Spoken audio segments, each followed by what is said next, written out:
오늘은 바로 믿는 믿음이라고 하는 말씀을 통해서 함께 은혜를 나누기를 원합니다.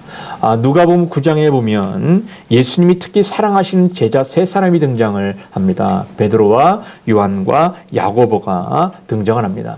이들을 데리고 산에 올라가십니다. 그리고 그들 앞에서 예수님은 거룩한 모습으로 변화되어집니다. 이것을 변화산상의 모습이라 이렇게 이야기를 하고 있는데, 여러분, 그 모습을 바라보는 제자들의 모습이 얼마나 황홀했겠습니까? 주님을 따르겠다는 결심을 했습니다. 그리고 가는 곳곳마다 고생을 했습니다. 고난을 겪었습니다. 그런데 이제 주님이 하나님의 자녀로서 변화되어지는 모습을 보니까, 야, 그래도 우리가 힘들고 어려워도 예수님 잘 따랐던 것 같아. 예수님의 제자되었던 것 좋은 것 같아. 그런 마음들을 아마 먹었을 것입니다. 그래서 베드로는 초막 셋을 짓겠다고 이야기합니다. 하나는 주님을 위하여, 하나는 모세를 위하여, 하나는 엘리야를 위하여 짓겠다는 거예요. 한마디로 율법의 대표자, 선지자의 대표자들을 위해서 집을 짓겠다라고 이야기합니다. 이에 하늘에서는 이는 내 사랑하는 아들이니 너희는 그의 말을 들어라, 이 소리가 들려지게 됩니다. 이때 다른 9명의 제자들이 산 밑에서 지금 동시에 일어나고 있는 상황이죠.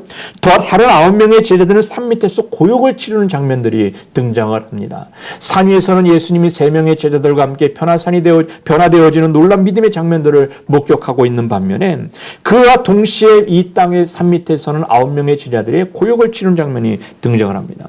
큰 무리가 둘러싸고 있는 가운데 서기관들이 남은 제자들을 추궁을 합니다. 논쟁을 합니다. 예수님은 3명의 제자들만을 데리고 변화산에 오르셨기 때문에 나머지 9명의 제자들은 산 아래에서 기다리고 있었습니다. 이때 서기관들과 논쟁이 벌어지게 되어집니다. 이를 재밌다고 군중들이 하나둘씩 모여들기를 시작을 합니다. 원문의 표현이 보여주는 뉘앙스를 들여다보면 아마 서기관들이 일방적으로 제자들을 지금 추궁하고 있는 것 같습니다. 뭔가 논쟁을 벌이고 있는 듯한 모습을 보여주고 있습니다. 그것은 제자들에게 한 사람이 병아리 귀신 들린 소년을 데리고 왔다는 것 아닙니까? 그리고 그를 치유해달라는 것 아니었습니까? 그런데 제자들이 실패를 합니다. 그래서 제자들은 지금 궁지에 몰려 있습니다. 귀신 들린 아이의 아버지는 지금 마구 떠들고 있습니다. 제자들이 지금 전혀 이것을 하지를 못하는 거죠. 해결하지를 못하는 겁니다. 귀신 들린 아이의 제자들을 데리고 왔는데 귀신을 내어쫓지를 못하더라는 거예요. 원래 그 아이의 아버지는 제자들에게 데리고 온 것이 아니라 예수님께 데리고 왔겠지요. 그런데 예수님이 안 계시니까 제자들에게 그것을 부탁했을 겁니다. 그런데 9명의 제자들은 귀신을 내어쫓지 못하고 당황하며 있는 상황입니다. 그래서 제자들에게 귀신을 내어쫓아 달라고 이야기했는데 제자들은 전혀 귀신을 내어쫓지를 못하는 겁니다. 사실 제자들은 일전에 예수님께서 2명의 제자들을 파송하시면서 너희들은 내 이름으로 예수의 이름을 선포하고 내 이름으로 귀신을 내어쫓는 권능을 행해라 라고 했을 때 그때 예수의 이름으로 귀신을 내어쫓았던 경험이 있었습니다. 그래서 그 경험을 가지고 예수님의 이름으로 선포하면 귀신이 이번에도 나가겠구나, 그렇게 생각을 했을 겁니다. 그리고 예수의 이름으로 귀신을 내어 쫓았습니다. 그런데 그게 되지를 않는 겁니다. 이번에 당연히 될 줄 알았는데 실상이 그렇게 되지 않습니다. 실상을 알게 된 주님께서 이렇게 말씀하십니다. 믿음이 없는 세대요, 내가 얼마나 너희와 함께 있으며 얼마나 너희를 참으리요 라고 이야기합니다. 그리고 자기에게 데리고 오라고 이야기하십니다. 실제 원문에 보면 믿음이 없는 세대요, 이렇게 이야기하면서 오라고 하는 단어가 빠져 있어요. 믿음이 없는 세대요. 한마디로 안타까워하시는 거죠. 감탄해 하시는 것입니다. 믿음이 없는 세대요, 너희들 언제까지 내가 너희들과 함께 있어야 되겠느냐, 이 믿음이 적은 자들아, 그러면서 책망하시는 장면이 등장하는 거죠. 비통하는 마음이 드러나 있는 겁니다. 20절에 보니까 귀신이 예수를 보고 그 아이로 심히 경련을 일으키게 하고 이렇게 이야기를 합니다. 계속해서 경련하며 땅을 뒹굴며 거품을 물고 있는 소년을 보시면서 주님은 묻습니다. 언제부터 이렇게 되었느냐? 여러분, 글쎄요, 능력이 없다면 모를까, 능력의 주님께서 지금 얘가 거품 불고 뒹굴고 있는 이것이 언제부터인지 그 시기를 몰라서 물으셨을까요? 당장 고쳐주실 수 있을 터인데 그 시기를 왜 물었을까요? 언제부터 이렇게 되었느냐? 그렇게 중요한 질문이겠습니까? 지금 당장 이 아이는 거품을 물고 땅을 뒹굴면서 귀신에 의하여 괴롭힘을 당하고 있는데, 솔직히 소년이 아픈 것을 보고 그냥 고쳐주어도 될 것 같은데 이런 식으로 주님은 미적거리고 있자 아버지가 속이 탔던 것 같습니다. 그래서 이렇게 간청합니다. 무엇을 하실 수 있거든, 무엇을 하실 수 있거든 좀 해주십시오. 이렇게 요청을 합니다. 이 말에는 상당히 부정적인 의미가 담겨져 있습니다. 제발 딴소리 하지 마시고 할 수 있으면 해보십시오. 할 수 있거든 좀 당신의 능력으로 한번 해보십시오. 안 되면 말고요. 뭐 이런 부정적인 의미가 담겨져 있는 거죠. 지금 애가 쓰러져 거품을 울고 뒹굴고 격려를 일으키고 있으니까 태연하게 그런 질문 언제까지 하실 것입니까? 태평한 이야기 하지 마시고 주님, 지금 하실 수 있거든 좀 해보십시오. 이 아이의 아버지는 주님 역시 제자들에게 자기에게 아무 일도 일어나지 못했던, 도움이 주지 못했던 것처럼 예수님도 아마 그러신가 보다, 그러니 딴소리하고 계시나 보다, 그렇게 생각을 한 것 같아요. 우리 주님은 이런 인간의 의심과 불신에 대해서 이렇게 말씀하세요. 할 수 있거든이 무슨 말이냐? 믿는 자에게는 능치 못할 일이 없느니라. 할렐루야. 여러분, 무엇을 할 수 있거든? 이 한 귀신 들린 아이의 아버지의 말에 즉각적으로 단호하게 주님은 대답하세요. 야, 할 수 있거든이 무슨 말이냐? 믿는 자에게는 능치 못할 일이 없어. 그렇게 말씀하세요. 굉장하지 않습니까? 믿는 자에게는 능치 못할 일이 없음을 여러분 기억하며 나가시길 주님의 이름으로 축원합니다. 우리 주님은 그렇게 말씀하십니다. 얘들아, 너희가 귀신을 쫓아내지 못했냐? 그것은 믿음이 부족해서야. 우리는 항상 믿음에 대해서 주님은 우리에게 요구를 하고 계신다는 거예요. 주님은 저와 여러분을 향해서 더 큰 믿음, 더 큰 확신을 요구하고 계신다는 거예요. 그래서 주님은 병자들을 만나실 때마다 무엇이라고 이야기하는가? 내 믿음대로 될지어다. 그렇게 요구를 하고 계시는 거죠. 너가 가지고 있는 믿음대로 역사하기를 원하신다는 거죠. 주님은 지금 저와 여러분에게 동일한 믿음을 요구하고 계시는 거예요. 조금도 의심하지 않고 인간적인 불가능의 의심을 버리고 전적으로 주님을 의지하는 믿음을 주님은 지금도 우리에게 요구하고 계시는 거예요. 주님의 이러한 응답에 아이의 아버지는 내가 믿나이다. 나의 믿음이 없는 것을 도와주소서. 이렇게 소리 지릅니다. 이에 예수님은 귀신 들린 아이의 병을 고쳐주시면서 유명한 그 말씀을 하십니다. 기도 외에 다른 것으로는 이런 유가 나갈 수 없느니라. 그렇게 이야기를 하신다는 거예요. 그렇습니다. 기도 외에는 이런 유가 나갈 수가 없느니라. 그러니 여러분, 오늘도 기도해야 될 이유가 바로 무엇이겠습니까? 불과 얼마 전에도 예수님의 제자들은 예수의 이름으로 귀신을 내어 쫓았다는 것 아닙니까? 병자를 치유했다는 것 아닙니까? 그런데 오늘은 못하는 거예요. 그 이유가 무엇입니까? 기도 외에는 이런 유가 나갈 수가 없느니라. 그러니 예전에 기도해서 내가 병이 나았습니다. 기도해서 하나님의 놀라운 능력을 체험했습니다. 그런데 오늘은요. 주님은 오늘도 말씀하세요. 기도 외에는 이런 유가 나갈 수 없어. 그렇게 말씀하는 거죠. 한마디로 오늘도 저와 여러분이 주님 앞에 기도해야 될 이유가 여기 있는 거예요. 구해야 될 이유가 여기 있는 거고요. 찾아야 될 이유가 여기 있는 거고요. 문을 두드려야 될 이유가 여기 있는 거예요. 주님은 부지불식간에 저와 여러분에게 오셔서 내 믿음대로 될지어다 선포하신다는 거예요. 그러니 나의 믿음이 귀신을 내어 쫓을 만한 믿음이 있으면 귀신이 나가는 거죠. 병이 나을 만한 믿음이 있으면 병이 낫는 거죠. 그런데 그 믿음이 지금 나에게 준비되어져 있지 않아요. 그렇다면 아무 소용이 없다는 거예요. 심지어 성경은 병 낫기를 기도하라는 겁니다. 귀신 들린 곳에서 노인받기를 위해 기도하라는 겁니다. 사랑하는 성도 여러분, 이러니 우리가 기도하지 않을 수 있습니까? 어떤 이는 말합니다. 우리의 머리카락까지도 다 아시는 주님께서 우리가 간구할 필요가 있겠는가? 뭐 이렇게 이야기하는 분도 있어요. 우리의 필요를 다 아신다는 거예요. 그러니 우리가 굳이 기도할 필요가 있어? 뭐 이렇게 이야기하는 분도 있어요. 정말 그렇습니까? 물론 주님은 우리의 필요를 다 아십니다.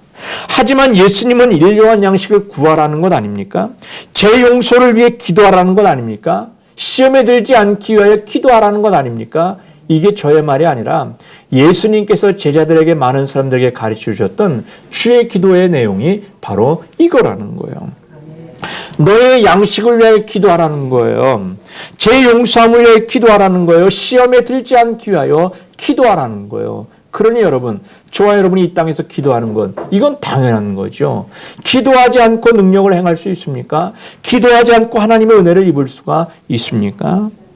얼마 전에 한국은 기상관측 인공위성을 4차례 성공을 하고, 그리고 나로라고 하는 우주 발사체 1차를 시도를 했습니다. 비록 최종 단계에서는 실패를 했지만 우리 자체 기술로 발사하는 것으로는 성공했다라고 이야기를 해요. 우주의 궤도에 올리기만 하면 이제 우주 정거장에도 갈 수가 있고요. 우주 여행의 기초를 낳는 그런 단계에 접어들었다라고 이야기를 합니다. 세계에서 실용위성을 발사한 7번째 나라가 바로 우리나라인 것입니다. 그러니 대단한 거죠. 그런데 여러분, 우주선의 발사 원리가 바로 무엇입니까? 우리는 정확히 몰라요. 단순히 발사체가 있어야 될 것이고 엄청난 출력의 엔진이 필요할 정도다, 뭐 이렇게 생각할 것입니다. 대부분은 그렇게 생각하죠. 이것을 무거운 물체를 띄워 올릴 만한 엄청난 불덩어리 엔진이 필요해. 여러분, 비행기가 중력을 이기고 하늘로 날아가 올라갈 정도의 엔진의 능력만 있으면 언제든지 이 중력을 이기고 하늘을 날 수 있는 것 아닙니까? 쇳덩어리가 하늘을 난다는 건 우리의 상식으로는 이해가 되지 않아요. 하지만 엔진만 있으면, 중력을 이길 만한 엔진만 있으면 하늘의 쇳덩어리를 날릴 수 있습니다.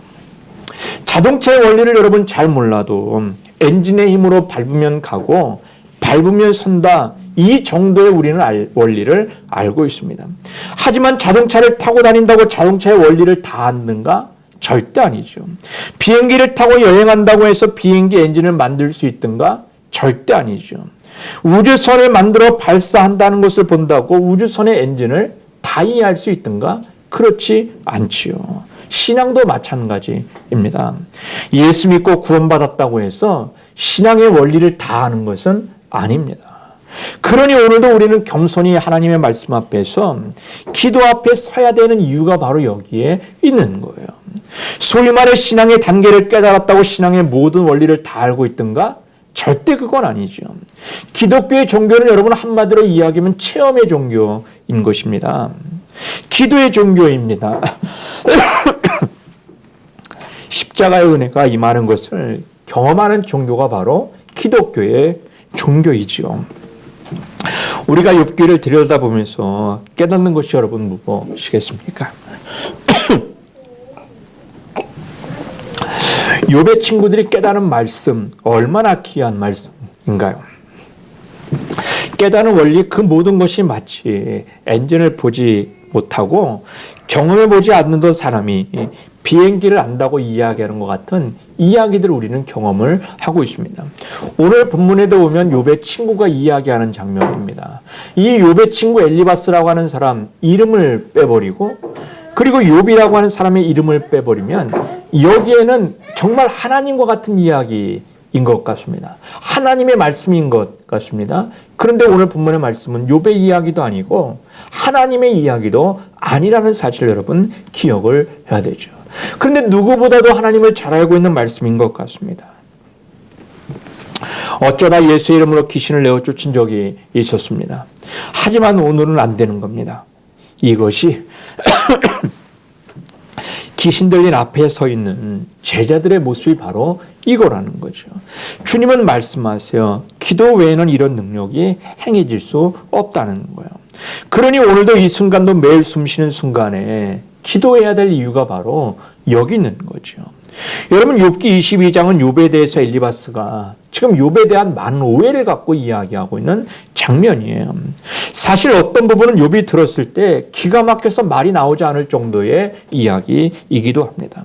욥기를 총 4부로 나누게 되어질 때 1부와 2부는 욥과 세 친구인 엘리바스와 빌닷과 소발이 한 번씩 돌아가면서 주거니 받거니 이야기하는 장면들 있습니다.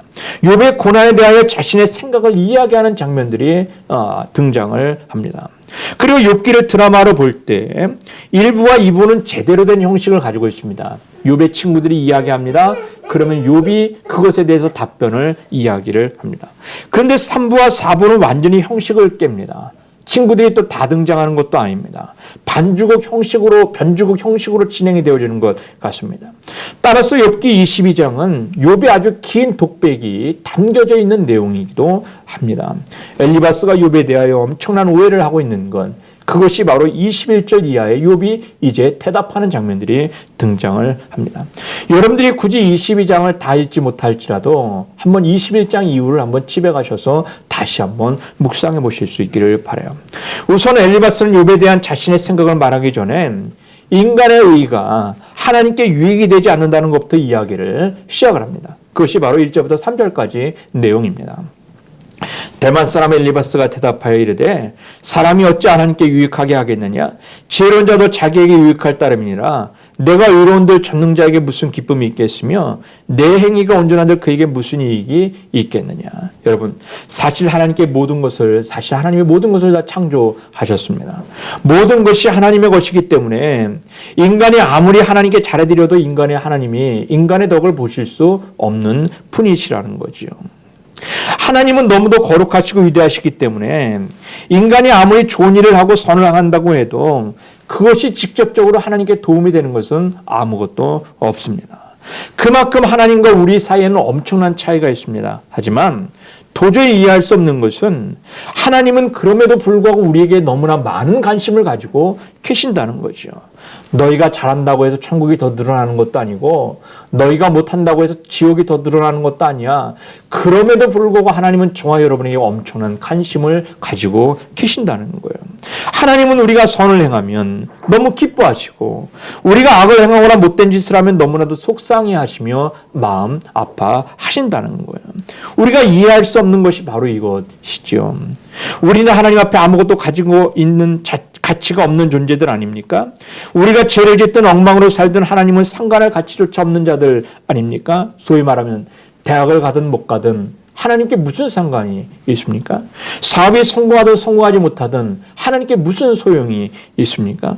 그럼에도 불구하고 하나님은 저와 여러분 한 사람 한 사람에게 엄청난 관심과 사랑을 가지고 계신다는 거예요. 그리고 우리의 믿음과 행동을 보시면서 민감하게 반응하고 계신다는 거죠. 그래서 구약 성경은 하나님을 무엇이라고 얘기하는가? 질투하시는 하나님, 이렇게 이야기를 하고 있는 거예요. 여러분, 질투는 굉장히 가까운 사람들끼리 사용하는 특별한 감정 아니겠습니까? 내가 가장 좋아하는 사람이 나를 좋아하지 않고 다른 사람을 좋아할 때 마음속에 일어나는 분노의 감정이 바로 질투인 것입니다. 하나님이 저와 여러분에게 지금 그렇다는 거예요. 지금 나는 너를 사랑하고 너는 나만을 사랑해야 되는데 지금 나는 너를 사랑하는데 너는 지금 다른 곳에 곁눈질하고 있다는 것 아닙니까? 다른 곳에 시선을 머무르고 있다는 것 아닙니까?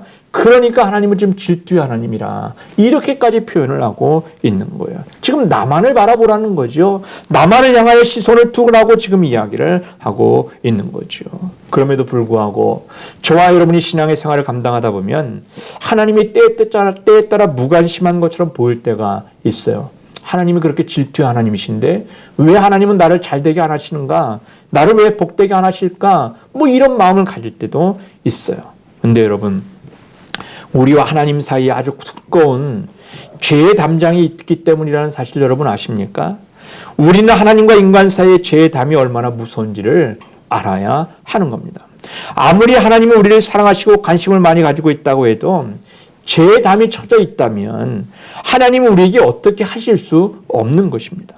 만일 죄의 담만 부서뜨릴 수 있다면 너무나도 우리를 사랑하시면서 우리의 일거수일투족을 지켜보시면서 하나님을 만나는 은혜의 축복을 경험케 되어진다는 거죠. 실제로 우리는 신앙생활하면서 하나님의 이러한 점에 부담스러울 때가 많이 있습니다. 우리가 죄 짓고 싶을 때 차라리 하나님이 좀 무관심해 주시기를 바랄 때가 얼마나 많이 있던가. 좀 안 봐주셨으면, 좀 다른 곳에 봐주셨으면, 나를 좀 모른 채 해주셨으면 하는 마음들이 좀 갈릴 때가 있지요. 그러나 하나님은 우리의 모든 것을 다 알고 계신다는 거예요. 지켜보고 계신다는 거예요. 때때로 하나님이 내가 하는 것을 못 보시기를 바랄 때가 많이 있지만 그럼에도 주님은 저와 여러분을 보고 계시며 죄를 회개할 날을 기다리고 계신다는 거죠. 지금 엘리바스가 인간의 의가 하나님 앞에 아무 유익도 되지 않는다고 말하는 것은 믿지 않는 자를 말하는 것일까요? 아니면 믿는 자를 이야기하는 것일까? 저는 믿는 자라고 생각을 하고 있습니다. 믿는 자에게 지금 말씀하고 있는 것 같기도 해요. 여러분, 우리의 작은 의나 믿음이 하나님 앞에 절대 무익한 것이 아닙니다. 오히려 하나님은 그 작은 것 하나하나를 엄청나게 중요하게 생각하신다는 거예요. 주님 앞에 나와서 무릎 꿇고 주여, 이 한마디를 귀하게 보신다는 거예요. 그래, 내가 오늘 주님의 날 복단을 주 앞에 나가야지, 이 마음을 귀하게 보신다는 거예요. 내가 오늘 주님을 위하여 내게 있는 건 없는 것이지만 그럼에도 불구하고 내가 구별하여 주님께 조금이라도 내어드리는 자의 삶을 살아가야지, 이 마음을 주님은 귀하게 보고 계신다는 거죠. 여러분, 그런데 죄가 있는 사람은 아무리 의를 행하고 선을 행한다 해도 결코 하나님이 기뻐하실 수 없다는 사실을 여러분 기억해야 될 줄로 믿습니다. 그래서 엘리바스는 조금 후에 욥이 하나님을 인정하지 않자 제멋대로 행동한다고 비난을 하면서 12절 13절에 이렇게 이야기를 해요. 하나님은 높은 하늘에 계시지 아니하냐. 보라, 우두머리 별이 얼마나 높은가. 그러나 내 말은 하나님이 무엇을 아시며 흑암 중에서 어찌 심판할 수 있으랴. 이렇게 이야기합니다. 지금 엘리바스가 욥을 욕하는 말이 사실은 자기 생각이에요. 머리로만 알고 있는 하나님을 지금 이야기를 하고 있는 거예요. 지금 인격적으로 하나님에 대한 체험이 전혀 없습니다. 기도는 이렇게 해야 돼. 예배는 이렇게 드려야 돼. 신앙의 삶은 이렇게 드려야 돼. 이론은 있어요. 하지만 하나님에 대한 인격적인 체험은 없습니다. 정말 기도에서 응답받아 본 적이 없습니다. 하나님께 헌신함으로 말미암아 기쁨을 체험한 적이 없습니다. 주님께 내어드림을 통하여 예배에 대한 감격과 은혜를 경험한 적이 없습니다. 그저 머리로만 알고 있는 신앙으로 하고 있는 거죠. 여러분, 왜 엘리바스는 하나님을 잘 믿는다고 하면서 그렇게 멀리 계신 분으로만 하나님을 생각을 하십니까? 어쩌면 엘리바스는 지금 짝사랑하고 있는지도 모르겠어요. 그러니 하나님은 지금 저 멀리에 계시는 분이세요. 나와 함께 지금 동행하시는 분이 아니시고 머리로만 알고 있는 그 하나님은 지금 멀리 계시는 분이세요. 그러니 내가 기도해도 들리지 않아. 내가 간구해도 들리지 않아. 그러니까 그냥 나는 가만히 하나님을 믿는다면서 그냥 신앙의 삶을 태도를 유지할 뿐이지 하나님은 내 삶에 개입하지 않으셔. 뭐 이렇게 생각을 하고 있다는 거예요. 제가 어렸을 때 교회를 다닐 때 그랬습니다. 하나님을 사랑한다고 입술로는 고백을 했지만 하나님은 멀리 계시는 분, 하나님은 지금 나와 동행하지 않는 분, 이 정도로만 생각을 했어요. 그러니 일거수일투족의 삶의 모든 부분을 다 주님께 아뢰지를 않지요. 그러니 기도할 내용도 없고 기도할 것도 없고 그저 예배드릴 것도 없다는 거예요. 왜요? 하나님은 멀리서 우리를 다 지켜보고 계시니까 그냥 교회에 있든 집에 있든 다 그냥 아실 거야. 그래서 하나님은 저 멀리 계시는 분으로만 인식을 합니다.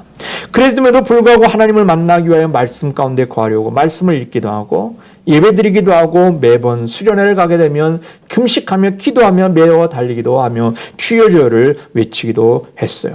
그럼에도 불구하고 하나님은 전혀 우리와 가까워지지를 않더라는 거죠.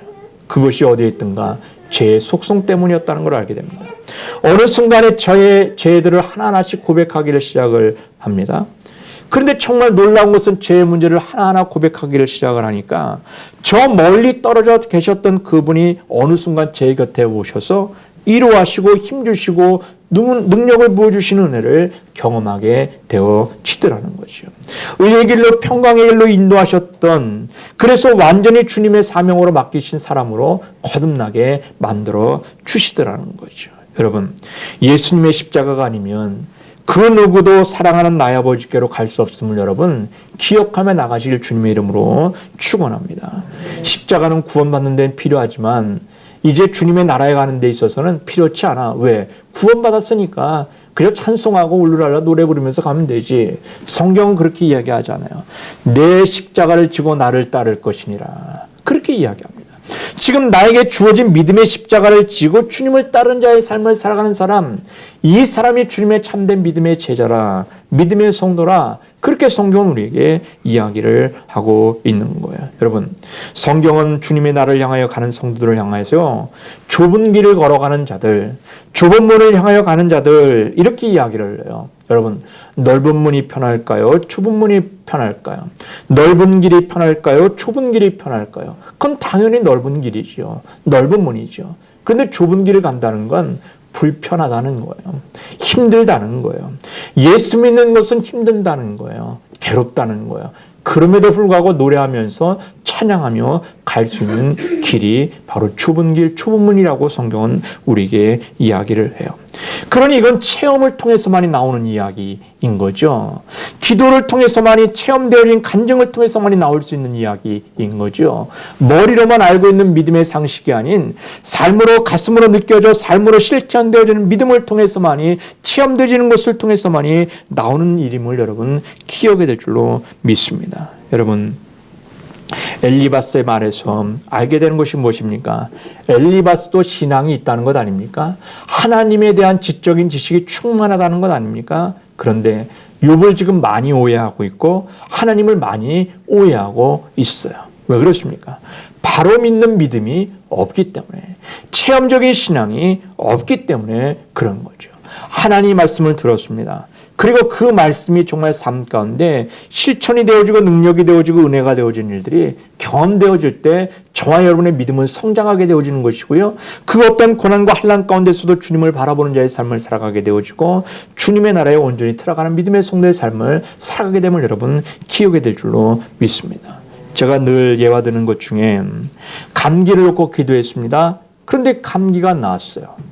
그런데 오늘 폐렴이 걸렸습니다. 야, 감기도 고치신 하나님이 폐렴도 못 고치시겠어? 기도해보지. 기도했어요. 근데 폐렴이 나왔어요. 근데 오늘 갑자기 또 건강에 살다가 폐암이 걸렸어요. 야, 감기도 고치신 하나님께서, 폐렴도 고치신 하나님께서 기도하면 폐암도 고치실 수 있겠지. 그리고 기도하는 거예요. 그러면 정말 낫는 역사가 있고 하나님이 원하시는 뜻이 무엇인가를 경험케 되어지는 일들이 일어나죠. 폐암에 걸린 자에게 하나님께 기도해. 감기를 놓고 기도해서 나아본 경험도 없는 자에게 폐암을 놓고 기도해. 말이 되지 않습니다. 감기를 놓고 기도했던 자의 믿음이 성장해서 폐암을 놓고 기도함으로 말미암아 하나님이 원하시는 귀한 믿음의 일들을 이루는 자의 삶을 살아가게 되어지는 거죠. 바라기는 이 욥의 친구들이 얼마나 지적으로 뛰어난 사람들이었습니까? 그럼에도 불구하고 욥의 책망을 받고 하나님께 책망을 받습니다. 왜요? 체험이 없는 신앙이었기 때문에. 저는 이 말씀을 정리합니다. 대개 다른 사람에게 깊은 상처를 주는 사람은 신앙이 없는 사람이 아닙니다. 바로 신앙이 있는 사람입니다. 신앙의 말을 하는 사람입니다. 그 안에 주님의 사랑에 대한 체험이 없는 사람의 말은 사람을 아프게 합니다. 찌르게 합니다. 괴롭게 합니다. 아직 온전한 마음이 있어 남을 좋게 보지 못하는 것입니다. 이것이 고쳐져 바다 같은 넓은 마음을 가지게 되었을 때 우리는 훨씬 더 많은 하나님의 일을 감당할 수 있고요. 더 많이 주님께 쓰임받는 자들의 삶을 살아갈 수 있음을 여러분 기억하며 나가시기를 주님의 이름으로 축원합니다. 우리도 다 보석과 같이 주님께서 언제든지 쓰시겠다면 쓰실 수 있는 귀한 믿음의 큰 그릇들이 되어 나가실 수 있기를 주님의 이름으로 축원합니다.